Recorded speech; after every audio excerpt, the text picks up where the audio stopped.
Agora, padre, vamos lá. A Bíblia é como um livro para aprendermos ou um livro de orações? E agora, padre?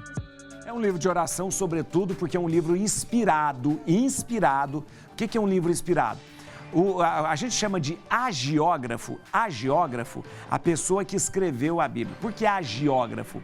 Ágio significa sagrado, né? Grafos, aquele que escreve. O agiógrafo é um escritor sagrado. Por que a gente fala que ele é um escritor sagrado? Porque a Bíblia, ela é ditada por Deus. Deus inspira o homem, Deus inspira o agiógrafo para que ele escreva. Então, tudo que está na Bíblia é inspiração divina. Mas nós temos que entender uma coisa muito importante.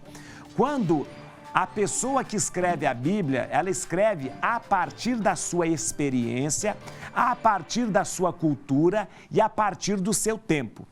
Tudo aquilo que Deus inspira aquela pessoa para escrever, ela vai deixar que a sua cultura, o seu tempo, os seus costumes entrem também naquilo que ele escreve.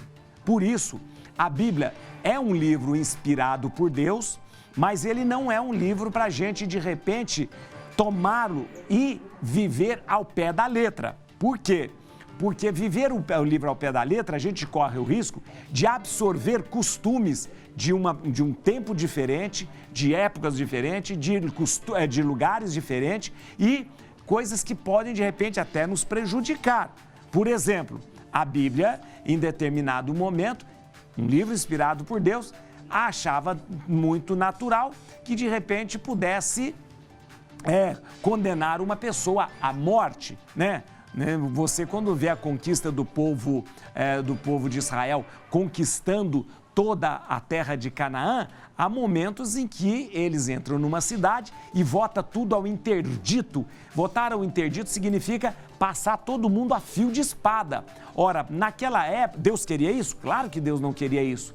Mas Deus queria dar uma terra àquele povo, estou dando um exemplo, né? Dar uma terra, mas não queria que todo o povo fosse morto. Mas a cultura daquela época, né, o jeito de encontrar, o jeito de achar que a vontade de Deus deveria ser feito dessa forma, passa para a Bíblia aquilo que aconteceu naquela época. Então é muito importante, quando a gente lê a Bíblia, a gente tem que ter critérios. Conhecer gênero literário, conhecer costumes da época, conhecer história, conhecer arqueologia, sobretudo.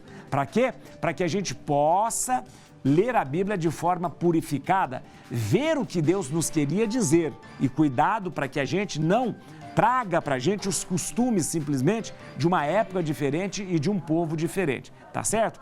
Então, o que é importante? Você fala assim, é um livro para a gente aprender? A gente aprende muito, porque até a palavra de Deus, até São Paulo, né, quando escreve para Timóteo, ele diz, a Bíblia é útil para ensinar, para instruir, para educar, isso São Paulo fala, e é realmente, mas a gente precisa ter critérios ao ler e também ao interpretar a Bíblia, tá bom?